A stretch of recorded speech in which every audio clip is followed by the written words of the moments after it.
Have you ever had a vision for where you want to take the company? You align the team, you move down that path, that road, only to realize that it's time to make a pivot.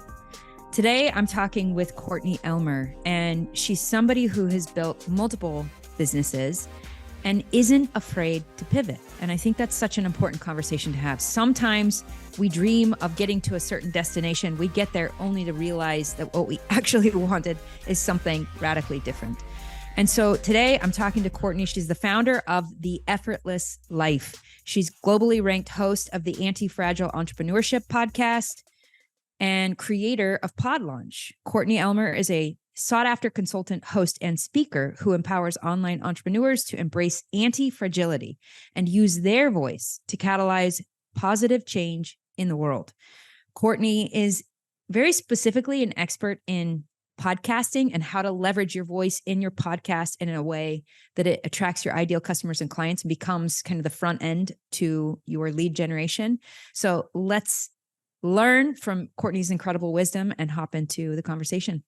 You know, you're a multidimensional woman who has experienced many different things in your life and not afraid to pivot and shift. Tell us the story, like take us back. Tell us the story of an experience that has radically formed and shaped how you view the world today. Yeah, I love this question because, Katie, this was something that I didn't even realize for myself until very recently. I'd say within the past 12 months, when I've been able to look back at the last 30 plus years and see where these dots connect. So when I was growing up, I had a very traditional family setting, nothing crazy, no like capital T trauma, nothing that you would think, would be like, oh my gosh, this big, story of overcoming. But like a lot of us, I had a lot of that little T trauma where it was just the little things that people would say to me that I internalized that created this story that led the better part of my life. So let me give you an example. So now I was about 9 years old, and I can remember this so vividly. I was standing in the kitchen, and my mom was washing dishes at the sink. Mom and I, we were always butting heads. I was a very outspoken little girl. I was very sassy, very disrespectful. And most of it was not because I was trying to be disrespectful to my mom, but because I wanted my voice to be heard. I wanted to know that what I had to say mattered to someone. And my mom was always trying to put me in my place with that. Don't talk back. You're sassing me, blah, blah, blah.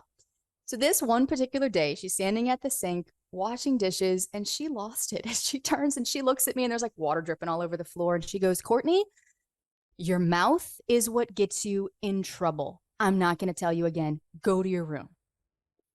Now, it wasn't that this was the first time she had ever said that to me, but for whatever reason that day, I internalized that. And I began to believe that my voice didn't matter, that what I had to say wasn't important, or that it wasn't as important as what someone else had to say. And from that moment forward, I began to fit myself into the boxes that other people presented for me. Oh, you want me to show up this way? Well, here's how Courtney is today. Oh, you want me to be this way? Well, I want to be your friend. I want you to accept and love me. I don't want you to reject me. I'm going to be this way. And what happened was I lost sight of who I was in the process. So fast forward, I'm now just married, returning home from my honeymoon. I'm 25 years old. And I went in to see my doctor for a follow-up visit for a bad sinus infection that I had that popped up a couple weeks before our wedding. And I sit down in the doctor's office that day. My doctor comes in, he's sitting down, he's chatting, and he's like, look, Courtney, I know that, we talked a couple of weeks ago. You had this sinus thing going on. Your test results came back and they revealed, some further things we want to take a look at. I've got another doctor I want to introduce you to who's now on your case, and I'm going to turn your case over to her because this really falls beyond my area of expertise. And I'm like, wait, what? I have a case? What are we talking about here? So this other doctor walks in, she sits down, and she's like, no nonsense. She gets straight to the point. And she looks me in the eye and she says, Courtney, you have thyroid cancer. Whoa. She said, you're the youngest patient I've ever had to treat with this. Wow. She said, I've made room for you on my surgery schedule for next Monday because you've got an aggressive mutation that we don't often see, and it's starting to spread. We need to operate immediately. She said, now I need to walk you through the risks of this surgery. The biggest one is that if my hand slips, if anything happens in that OR that goes not according to plan, your vocal cords could be severed and you might never be able to speak again. And Katie, I can remember this. I'm sitting in that room. I'm like gripping my brand new husband's hand of like 10 days. You know, we just got home from our honeymoon, thinking in sickness and in health. Okay, this is not quite how I expected this to go.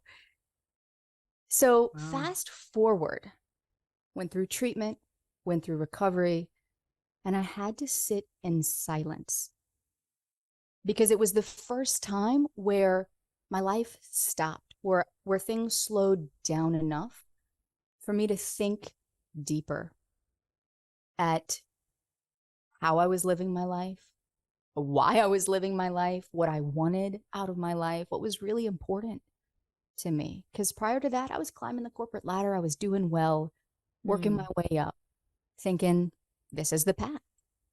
But I was burning myself out in the process and was very fortunate to wake up from that surgery and to be able to speak. And the irony is not lost on me that for someone for so long who chose not to use her voice, to be terrified of losing it. And so that's when I really decided, you know, I need to do something different. And I wanted to start my business. I'd always dreamed of being an entrepreneur. And when I started my business, I was the most general life coach that you could possibly ever imagine, right? It was like I had gone through this major experience. I'd experienced this incredible transformation. I wanted to help people have the same thing in their life. And I realized very quickly that that's not exactly marketable. And people aren't really looking, you know, to have this aha transformation in their life. They're looking to solve problems that they're experiencing right now. And so it took me many years to realize this, continually honing my message, continually tweaking my offers, continually reinventing myself, still trying to be what I thought my audience wanted me to be. This belief was still at work. And so I've been in business almost 8 years now. And within the past 18 months, have made some huge shifts, which required me to let go of a lot of things. To let go of all the money that I invested into creating some of these offers and programs that we had, to let go of the revenue stream that those offers were providing to us, to let go of the belief that I needed to be someone else, someone who I wasn't, in order to be successful. And that's what's ultimately led us to the place where I stand here today, having this conversation with you, that makes me see so clearly that the work that I'm now doing in the world is the work that I am meant to be doing. Because at my core, I believe that we all have a responsibility, as entrepreneurs especially, to use our voices to create meaningful change in the world. Not just to be heard, not just for our ego, not just to be that in-demand thought leader that everybody looks up to, right? But to actually create a ripple effect that can shape the course of history for generations to come.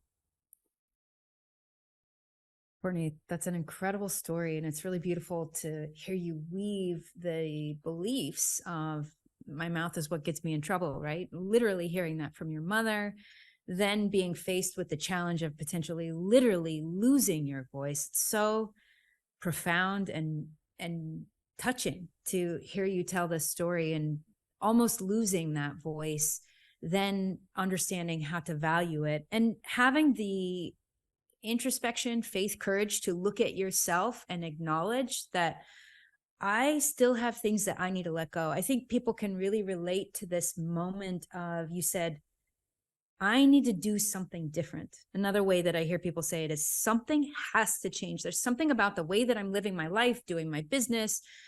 Something has to change. And finding the answer to that can be extremely difficult. It takes a lot of trial and error and course correction. You know, you mentioned before we hit record on this that you are making some big changes in your podcast. Here you are, a podcasting expert. You're a coach, you have a program, and you rebranded at the beginning of the year. And you just shared with me that, Katie, I'm going through another rebrand. This is my fourth. Tell us a little bit about this current moment of something has to change. I'm really curious about those. I call those critical inflection points. How have you been specifically navigating this critical inflection point now? And where is it taking you? I love this so much. I call them catalyst moments because they truly are that. And as I look back at these past almost 8 years being in business and how I have continually refined what it is I do, it's been very messy. And this is the part of business that nobody likes to talk about. Who out there is actually talking about how messy it is and how ugly it is and how we just cry in our bed at night, wishing it could be easier, wishing it would be quicker, wishing it wasn't as difficult. But yeah, we keep going because we've all got this deeper purpose that drives us. At least those of us who truly are, I call it mission-centered entrepreneurs, where, we're here to make a positive change and to create a real impact. And so when I launched my podcast 4 years ago, it was truly my response to two things in my life and in my business at the time. Number one, I was a mom who was a full-time mom. My son was about 18 months at the time, and by choice, he wasn't in daycare. But that also meant that I was working to build my business in the nap time nooks and crannies of the day. And some of the only hands-free time that I would ever get in the course of the day was to strap him into his stroller, and we'd go for these long, 4 or 5 mile walks in our neighborhood. And I'd pop my AirPods in and I would just binge listen to podcasts because I was trying to figure out how to grow my business more effectively, more quickly, how to use my time better, how to leverage my time, how to get in front of more people. I didn't have a huge budget for ads at the time. And very quickly, I realized, hold on a minute.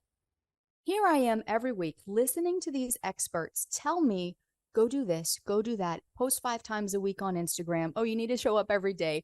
Don't miss a day. You need to be consistent, right? This is like this consistency mantra we've all heard, right? You got to be consistent. You got to be regular. Don't skip anything. Show if your stuff's not working, post more, And I'm like, hold on. I have 30 minutes to work maybe 4 times a day, like when my son's taking his little naps. I can't use all 30 minutes to just go create a reel that's going to get buried in the newsfeed, forgotten in 24 hours, and drive 0 sales. I'm like, this is not a smart use of my time.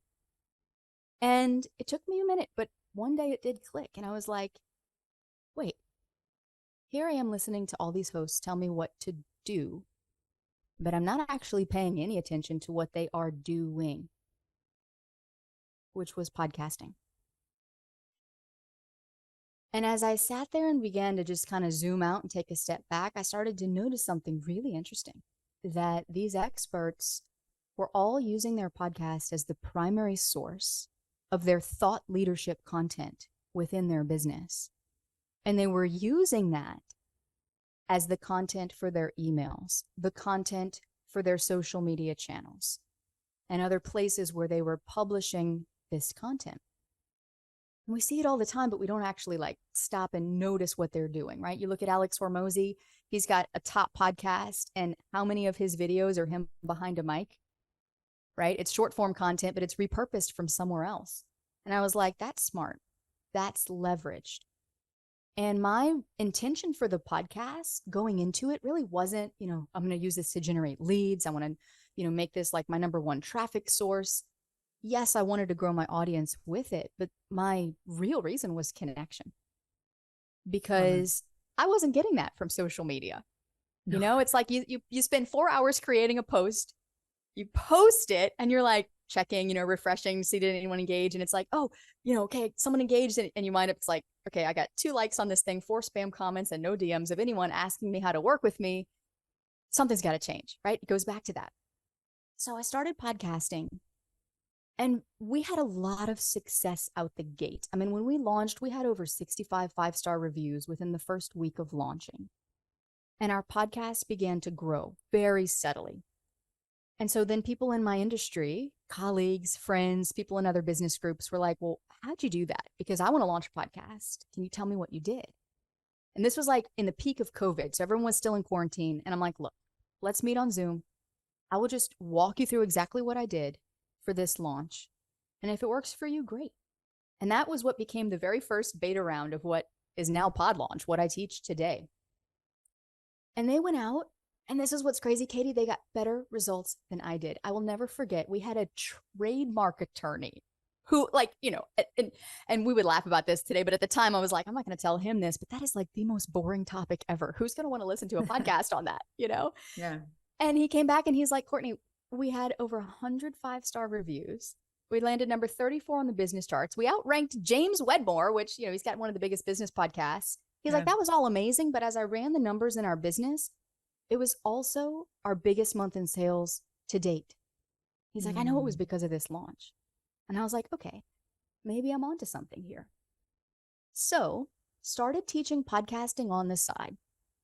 It was always that side thing, right? It's like, here's my main offer over here. I want to be known for, you know, teaching systems and helping people scale their business. And that was what I was told I was really good at. So that was what I therefore thought I needed to create. So I'm focused on building that offer, but yet the podcast offer over here, which is totally under the radar, is the one that's growing faster. It's converting better, and it's growing organically. I wasn't running ads to it. I wasn't doing anything. It was word of mouth that really were getting people to come to us and be like, can you help me on the podcasting side? Mm-hmm. So this started about 3 years ago. And I would say over those 3 years, imagine two separate lines that took about 3 years, took a while, but they have finally met at a point. And all of this brings me to the answer to your question, which is, what is this shift? What had to change? And it was this year that I took a step back and really looked at, what is it that I'm here to do? And I had to tune out the outside voices that were telling me, you need to do this, you need to do that. Courtney, you're great at this. Oh, can you teach me this? And tune into that inner voice and recognize that voice is such a powerful part of my story. Mm-hmm. And it's the reason why I do what I do, to give other people a vehicle to leave their mark on the world, to create their legacy. And it became very, very clear to me that I needed to let go of this other offer that I had been building for many years. But it had become obvious to me that it was like the rubber band that was holding me back. You know, imagine you've got this rubber band around your waist. You're trying to move forward. It's always pulling you back. And it was time to cut the rubber band. Now, to tie the podcast into this, I had rebranded to Systems Made Simple about 18 months into my podcast journey, because that was the offer I was trying to grow. It was an offer all about business systems, visibility, marketing, sales, deliverability. And we would go into people's businesses and help them put these systems in place for scalability. And the longer that I did that podcast, had some amazing guests, had some incredible conversations. The show was still growing, but I was disconnected from it. And I had recently experienced this season, I call it the season of loss, where I lost friends at a tragic accident and grieved their loss. I lost my aunt, who was also my godmother, and very much a mother figure to me through the years, and had to grieve that. And I lost team members, all within the span of about 4 to 6 months, these very intense moments of loss. And that was a huge wake-up call for me, because in those moments, I was like, well, I could feel the shift moving away from this Systems Made Simple thing, right? But I was still trying to make it work. I was like, how can I grow my business with these two offers? They're both doing well. Each of them accounted for like half of our revenue. So there wasn't one that was obvious to turn off. So I'm like, let me rebrand the podcast to try to make it the umbrella that brings both of these things, you know, underneath it. And so I found the through line, which is anti-fragility, which I talk a lot about, growing through what you go through, growing through this adversity, right? The messiness of business. It's always undergirded what I do. So I rebranded the podcast. That was about 9 months ago. And as I sit here with you today, we're rolling out our 4th rebrand. And I'm just going to say now, our 4th and final rebrand, because I have finally figured out what the heck Courtney is here to do, right? And I share all of this because from the outside looking in, if you were to go to our website, if you were to attend any one of my workshops, if you were to listen to my podcast, you'd probably be like, this girl knows what she's talking about. She has her act together. You know, we have people enrolling in our programs. Our conversion rates are higher than ever. All that is amazing. But it's the internal alignment piece because I'm the host of that podcast. Yeah. I got to be able to show up and serve, and I got to be able to do that in integrity. And what I very quickly realized, it wasn't that the rebrand 9 months ago was a mistake. It was a stepping stone that helped me get to this moment. 100%. And as I look back, I'm like, that had to happen so I could get here. And now the current, or at the time of this recording, the branding that currently exists is the new rubber band. And it's time to cut that one too. Quick question for you. What would happen in your business and life if you could show up powerfully? As a coach to high-performing entrepreneurs, I help intelligent people like you do just that. And if you want to be inspired by people who are getting more done in 90 days than most people do all year, I'm going to invite you to go check out my case studies. The website is now.katierichardson.com/case study. And the cool thing is we've got so many case studies there. You can find an entrepreneur who's just like you. I've also got a link for you down in the show notes. Okay, back to the show.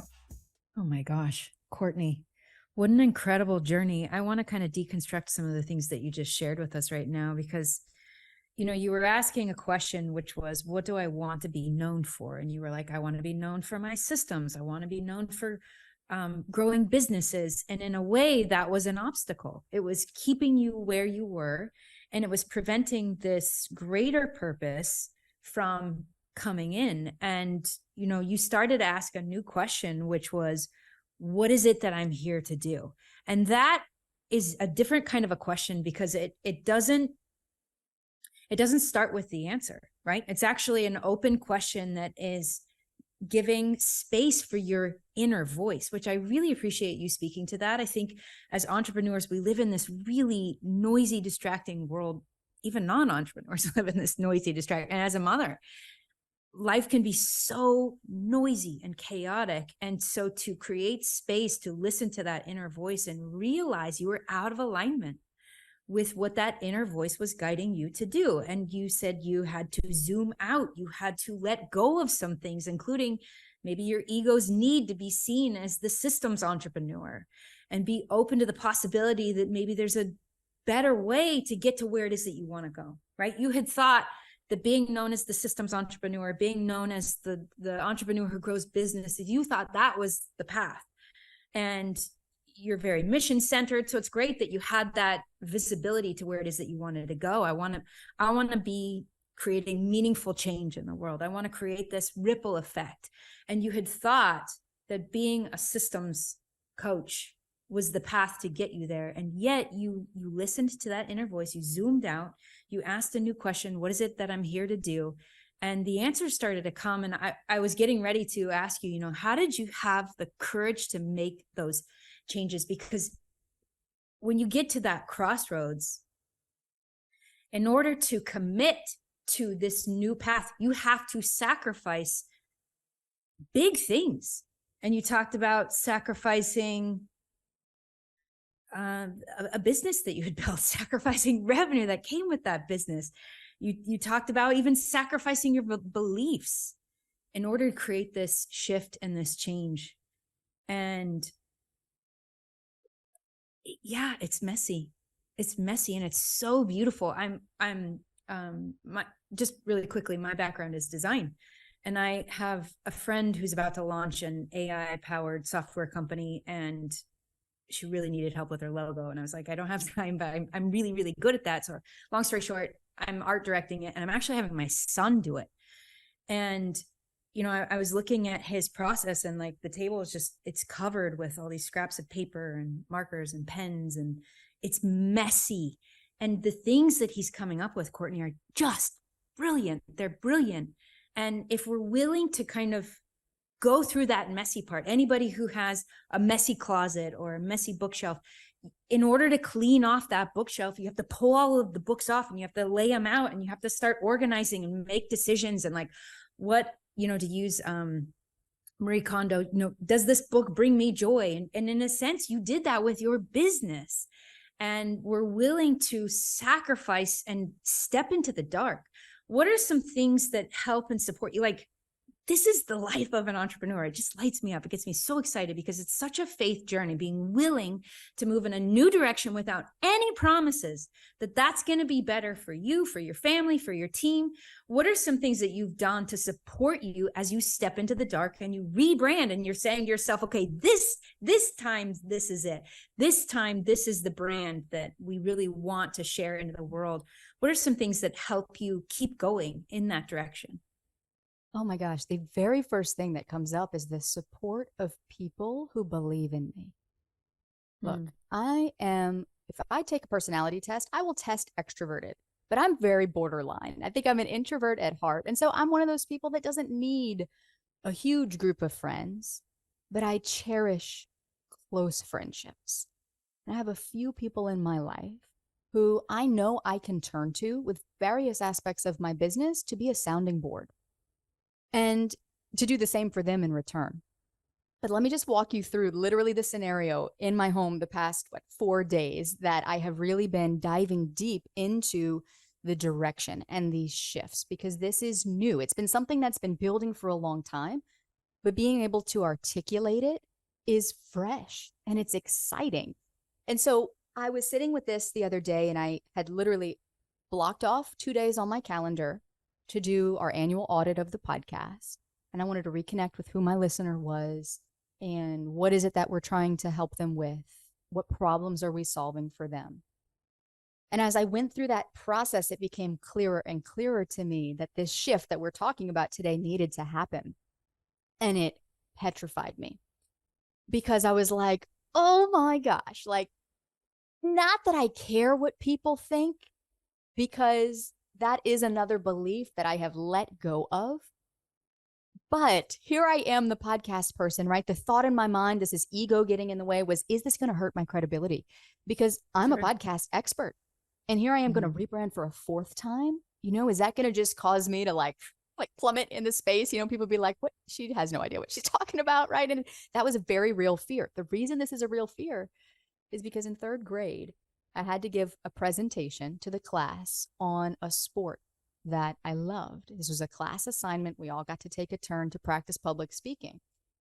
And I rode horses. I did English, hunter jumper. And at the time, like, that was my thing. And I had my note cards. I was going to teach people how to groom a horse, 5 easy steps to grooming your horse, And I got up there, and I will never forget the 2 little boys who I was in like a peer group with to practice our talk. I looked out over the crowd at my class, and they're in their desks and they're snickering at me, and they're laughing, and they're like, this is so stupid. Like, we're talking about baseball. Horses are stupid, And I never forget, Katie, I shut down. I was so excited to give this talk, but when I got up there, I saw that. I froze. I looked at my little note card. I read what I had wrote down, not at all what I had practiced or rehearsed, didn't make eye contact with anyone, walked off of that podium as quickly as I could, and just felt so much embarrassment and shame and rejection and abandonment in that moment. And so this past week, I had 2 really impactful conversations. One of them was after I had downloaded this whole idea to my husband, of course, because, and he's like devil's advocate. He's like, I don't know, is this going to create more work for you, Courtney? Is this just another one of your harebrained ideas? I'm like, no. And here's why. So he gave me that space that, just to listen. And then after having that conversation with him, I went to 2 close friends of mine in the space and was like, look, I just need to run this by you, and we had 2 separate conversations with them.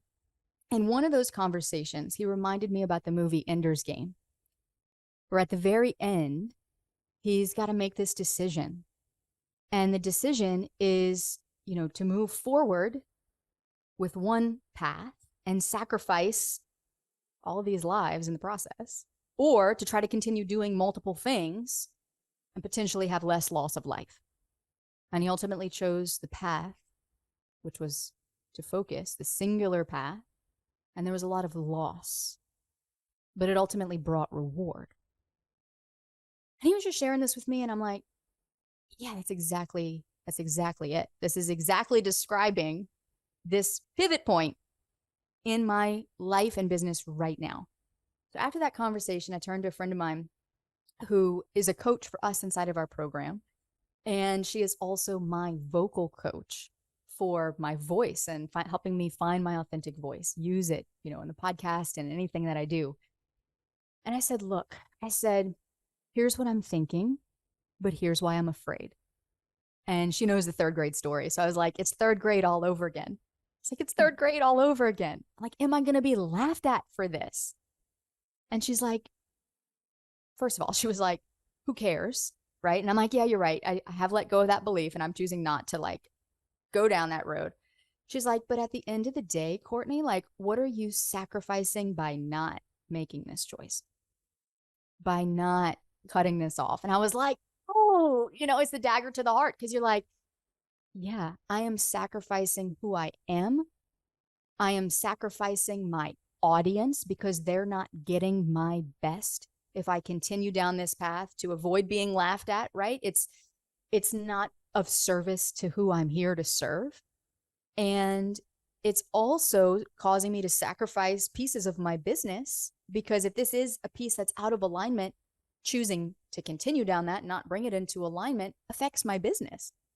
And that also affects who I'm here to serve and to impact. So yeah, I'm running the risk of maybe being laughed at. But what's worse? What's the worst risk to take? And so these were the conversations I had. And really just going back to your question, you got to have people in your corner. This journey of entrepreneurship is lonely. And look, I'm the first one to admit that I'm not good at having friends, because I don't take the time to nurture friendships like I want to and like I know I should. I had a conversation with my therapist this summer, and I'm like, so do you think we should resume with weekly sessions, just so I have someone to talk to about all this stuff that comes up, my business and all? And she's like, Courtney, and look, she's been my therapist for 16 years. She just tells me like it is. She's like, you don't need more therapy. She's like, you've done enough of the inner work. She's like, it's time to turn outside. She said, you need friends. Go find some friends. And I was like, ouch. Okay. But it's so true, because it's the one piece that, it is difficult to make time for, but we need that. We need that. And so I can see how even in the past few months since that conversation with my therapist, and since now that my awareness has really been attuned to nurturing some of these friendships in my life, how that has even had an impact in this pivotal moment right now. Because if I didn't have those people to turn to have these conversations with, I'd probably still be in my head about it. I'd still be second guessing it. I'd still be overthinking it. And maybe I would do nothing. I don't know. But having people in your corner, we know it's powerful, but do we actually take the time to nurture those friendships so that we can actually recognize its power? Yeah, so good. As you get to this inflection point, the question is, do I keep going down the path I've been going down, or do I go down this new road? And when you choose to go down the new road, at first it seems like a new path, singular, one new direction.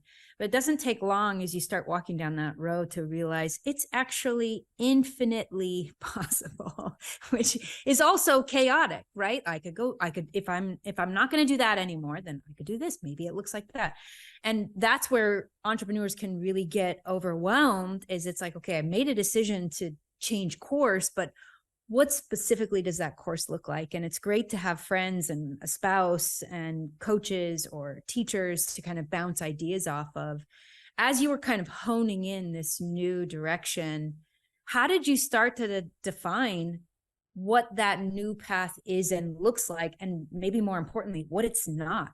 How did you find that definition or create that definition? This is such an insightful question, because it's one that we don't ask ourselves enough. And what I did was I sat down, and the first part of this pivot really came from a reconnection with self.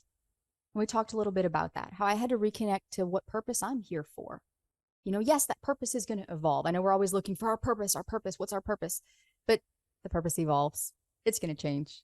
It's going to grow with you. You're going to grow with it. So I had gotten away from what my purpose was. I hadn't taken stock to see how it had evolved. And when I sat down to reconnect with that, that was like a huge opening because it was clarity that I didn't have before. So that was the first piece. But the second piece was, okay, now that I'm clear on what I'm here to do in this moment, who is it for? And so that's when I sat down and really reconnected with who I'm here to serve.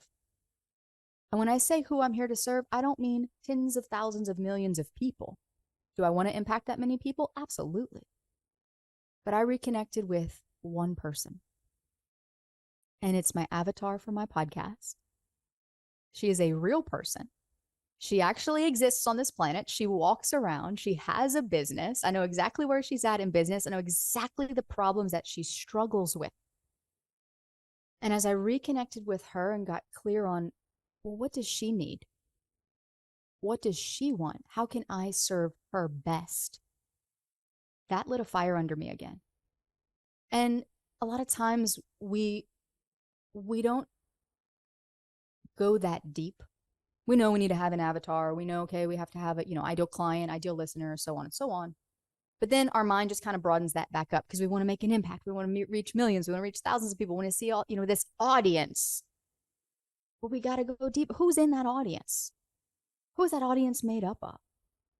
I think of it like this. My husband watches this show on YouTube called Meat Eater. Now, he is not a hunter person. Like, I don't know, what do you call that? A huntsman? I have no idea. But he watches this show, and I don't know if it just gets to something with like raw masculinity, right? But this show is about this guy that goes out into these wilderness places all across, the country, North America, South America, wherever he is. And he hunts different types of wild game. And no matter what he's hunting, it could be elk in Montana, or it could be like geese in Canada. He's always got this call, the specific animal call for that type of animal. So let's say he's hunting elk and he goes out and he's got this elk call. Now notice he doesn't use his goose call on that day or his, whatever other calls he's got, right? He's got all these different ones, but he's using specifically the elk call because he wants to call elk and more elk and more elk. That's what we have to do in our businesses. It's just start with that one person. How are we calling them? And this gets a lot into psychology. It goes into a lot of what I teach, which is different from a lot of what you hear in the industry, especially related to podcasting. You got to be consistent. You got to have a catchy name. You got to have this. You got to have that. None of that matters until you know who you're here to serve and what problem specifically your podcast solves for them, that your business solves for them. And I hadn't sat down in a while to reconnect with that. So that's what I did. And that was part of my process. So and I want to mention something that you said this a moment ago, Katie, and you said the word decision. And what's so fascinating about this word, okay, so here's where my inner nerd comes out. I'm an English literature major. And, why I went with that degree of all the hundreds of things I could have done, I have no idea, don't ask, but we studied verb tenses, right? And decision is one of those words that is actually a frozen verb, meaning that the tense of that verb is frozen in time, a decision, as in it's been made and it can't be changed. And so as business owners, this is really important. And this is why I want to bring this up, because this is something that has gotten me stuck in the past and that I've since learned to shift. As business owners, we go through our business, we're like, I got to make a decision. I got to make a decision. I got to make a decision. And we procrastinate making the decision because it feels final, because it feels like there's no turning back. It feels like once I make it, well, then I am cutting off all of my other options. But like you said, they're infinite, right? It can evolve. It can change. But when we use that word, our brain doesn't see the other possibilities. It kind of just puts the blinders on, rules them all out, and just, okay, decision. But when we can change that word and we can say, what am I deciding right now?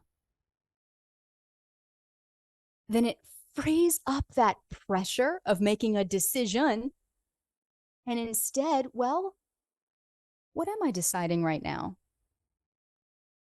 And guess what? I can always change my mind if what I decide isn't what I want to decide in the future. I And I think, love this distinction. isn't this Decision crazy? versus But it's, deciding now. It's so good. So good. There's so yes. much power in choosing. And like you said, when we make a decision, it feels like we're cutting off from all possibility, which, as we make a decision and we move forward, we literally gain a new perspective. And I would hope that that new perspective now is informing your next decision and your next decision. And to use your story that you shared earlier, which was, it's not that the rebrand that you did 9 months ago was wrong. It was the vehicle that got you here. And it was an essential piece to getting you here. And the same is true with our deciding right now versus decision. So good. Courtney, I want to tap into specifically your podcasting expertise. One of the interesting things about podcasting is it can feel like you're speaking into a void. They're like, you talked about connection and how important connection is for you. And as the listener, you feel so connected to the podcaster, but as a podcaster, you can feel very disconnected. And how, you just talked about how important it is to know that person so that you can serve them. What are some technical things that we can do, either KPIs or data to look into, so that we can one, better understand our audience, but two, even potentially interact with them? What are some of those KPIs or touch points or data that we should really be paying attention to as podcasters? Yeah. So I want you to just forget the KPIs for a minute. Good. They're important. We need them, but let's just KPIs aside, right? Because what I'm about to share with you is going to help you get the KPIs that you want. It's going to get those KPIs moving in the right direction.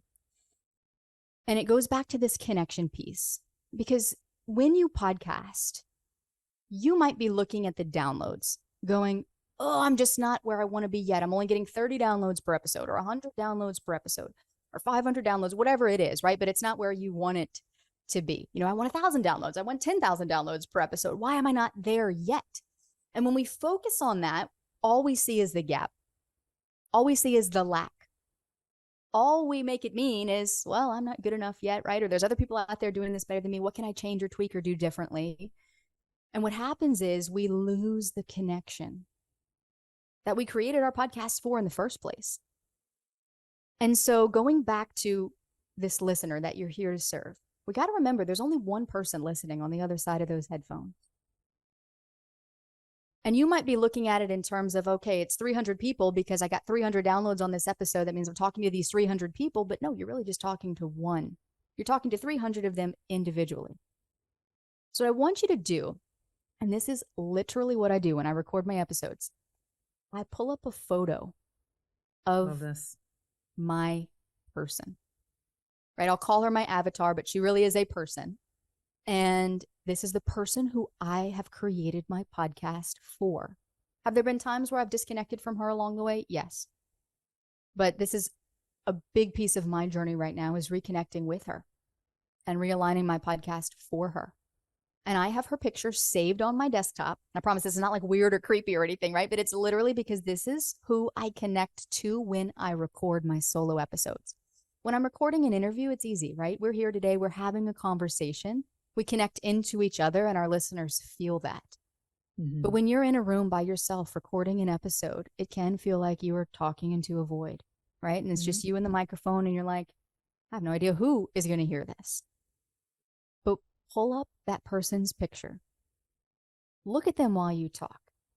Imagine they're talking back to you and being like, wow, that was really insightful. Tell me more about that. Or, okay, that made sense, but I have a question about this, right? And just kind of do this little mental game in your mind where you can connect in and reconnect with that person throughout your episode. It's so subtle, but you really can feel the disconnection and you can feel the connection. I had a client who recorded his podcast intro. He sent it to me, and the words he was saying were great. There was total disconnection. He sounded like a robot. I said, who do you love having conversations with? He said, my friend, Dave Peterson. I said, re-record it, speak to Dave. It totally landed. There was that connection feeling, that connection energy in that recording. So I love that you're pulling up a photo of her and you really know her. Yes. And I look at her and it's amazing the difference, Katie, because you can go back and listen to my podcast and you will hear it. You will hear it.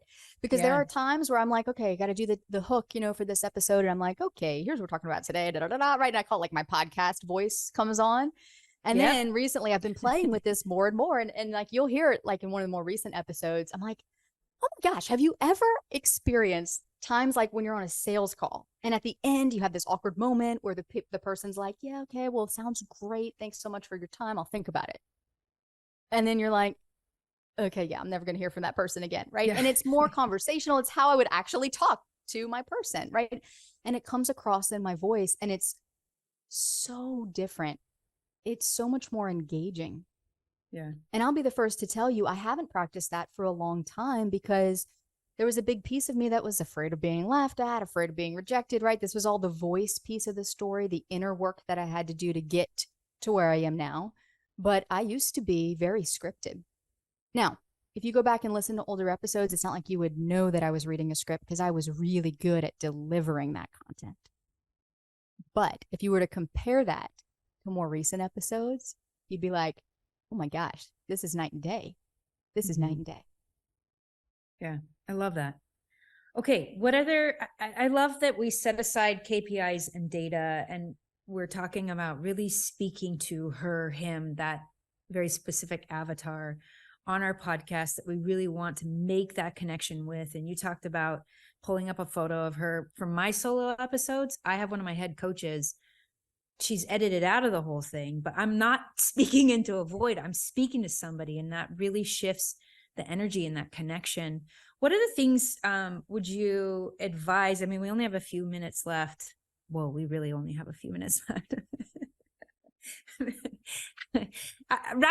Wrap things up for us, Courtney. Like, what are some key things that maybe people aren't thinking about, they're not considering when it comes to maybe your podcast, or let's even pull it back to like really connecting with that person who needs your help, who you're searching for, whether it's through ads or an email newsletter or a podcast. What's something that we need to really consider when it comes to connecting with our ideal customer? Yeah. So this is a big one because it is important for a podcast. It's important for your business. It literally is a thread that is present in everything that you do. And what it is connecting with where they are and what problems they're experiencing. Now, look, I know we've heard before, focus on the problems, focus on the pain points, but I can't tell you how many times I'll ask someone, so what problems do you solve? And they give me a list of benefits. This literally happened the other day. So I'm talking with someone, she's trying to come up with a name for her podcast, and she's like, okay, so problems that I solve. Well, I help them become, I help them stand out in their niche. I help them dial in their messaging. I help them increase their sales. I help them grow their audience. She listed a few other things. They're all benefits. And I'm like, those are great benefits. What problems do you solve? And 9 out of 10 people who I ask that question to cannot answer the question because they have no clarity on what problems they solve. Now, when I say problems, I'm not talking about feeling words like overwhelm or frustration or anxiety or anger, whatever other emotions we might experience as a result of the problem. I'm talking about the problems that's causing that emotion. So let's say that your ideal client, listener, right? Ideal client / listener, this applies for a podcast, applies for your business, is a mom. And you're a parenting coach. And let's say that you help moms who feel overwhelmed. And maybe that's part of your message right now, right? I help overwhelmed moms accomplish X, Y, Z. Well, the reality is that overwhelm can look very different for a mom of a 2-year-old, a mom of a teenager, or a mom with adult children. So let's say that you're the parenting coach who helps the mom of toddlers, right? So we want to focus on what is her experience as she goes through her day that's causing that feeling of overwhelm for her. Is it because she hasn't had a moment to herself to sit down and have a meal and drink her coffee while it's hot? Or is it because she's yelling at her kids 4 times to get them to listen because they're not listening, right? What is causing that experience or that feeling of overwhelm? And we can get so specific that then we can begin to tap on our ideal listener / client's unconscious mind. And this is where we can begin to create verbal pictures for them where their mind can't ignore you because suddenly they're like, oh my gosh, you are describing my life right now. And what it does is it sets you apart because everybody's out there saying, well, I help people who feel overwhelmed, right? But there's a lot of different causes of that overwhelm. So for me, when I'm talking to someone and they're like, oh, well, tell me about what you do and who do you help? I'm like, well, look, we help experts launch and rank podcasts that can help them reach a global audience. But really, it's for those people right now, on the one hand, who have toyed with the idea of launching a podcast, but they're sitting there going, you know what? I don't know if I'm gonna have time for this. What if I run out of things to talk about? Maybe they even bought the mic, but it's literally been sitting on their shelf in their office for 30 days collecting dust and they haven't done a thing with it. Or we help those people too who have launched podcasts, but they feel like they're talking to an empty room every week. And they might have been doing this for 6 months, a year, 2 years, but they're still only getting 30 downloads an episode, 50 downloads an episode, right? They've not hit that 1,000 download per episode milestone. And they're scratching their head going, why? I'm doing all the right things. I'm showing up consistently, haven't missed a week. I'm publishing, I'm releasing this. I'm telling my social media community about it. I'm emailing it out every week. Why isn't the needle moving? So just right there in the last 2 minutes, I've described very specifically the problems that I solve for people. But I'm not saying, oh, it's because you feel overwhelmed and, you're struggling to grow your audience. Yeah, they are struggling with that, right? But that's not specific. So we got to get clear on what are the problems. And an easy way to do this is the last thing I'm going to say. Get out a blank sheet of paper. Draw a vertical line down the center of that paper. Start with the benefits. What are the things you help someone achieve? Write them all down on the right side of that sheet of paper. And then to start identifying the problems, you're going to go to the left side of the page and write the opposite of what you wrote down on the right side. Quick example. If you wrote down, I help people stand out in their niche, then maybe on the left side, as the opposite to that, then the question is, well, why aren't they standing out right now? Right? Maybe it's that they feel invisible or that they feel overlooked. And then we can make that more specific by saying, well, you spend an hour or more creating a carousel post for Instagram that you publish without fail 3 to 5 times a week. And you get 2 likes, 3 spam comments, and 0 people sharing it, 0 people in your DMs asking how to work with you. And it just made that very specific. It made that feeling of invisibility tangible. And that's how you begin to speak to someone's unconscious mind. And that is how we create demand. We could do a whole nother episode on this, Katie. Yeah, but this is so beautiful. This is so beautiful. I love this distinction of benefits versus actual problems. And when we can really speak to the actual problem, then we're making our way into that unconscious mind. They feel that connection, they feel heard, they feel seen, and it creates that desire to get your help, work with you, experience whatever it is that you do. Courtney, this has been an absolutely incredible conversation. I feel like we're just getting started. and what people really need to know is you are a very consistent and regular podcaster. They need to go to your podcast, which you mentioned you're rebranding. So what do they need to search for your podcast? Yes, search my name. Just search Courtney Elmer. And it will pop up no matter what player you listen on, whatever app you're listening on right now. Just type in Courtney Elmer, and I promise it'll pop up. So that way, no matter when you're listening, you'll be able to find it. You'll see a beautiful blonde-haired woman who's got so much wisdom to share with you. And which social channels are you active on? Instagram is my number 1. So I'm there at the Courtney Elmer. And look, if you're listening to this right now and you've got a podcast, that you're like, hey, can maybe use a little bit of insight on, or, you have toyed with the idea of launching one, but you haven't yet, then definitely follow the podcast, because that is the new direction. That is exactly what we're going to be talking about. Those are the exact problems that I'm here to help solve. If I can in some way, I'd love to help you solve those. And I teach a workshop as well, totally free. There's no pitch, Awesome. But walking you through our methodology where, that we've used to help over 6 coaches and consultants launch top ranked podcasts. So you can check that out on our website, which is theeffortlesslife.co. I love it. Courtney Elmer, this has been an incredible conversation. And for everybody who's listening, this is what's working now.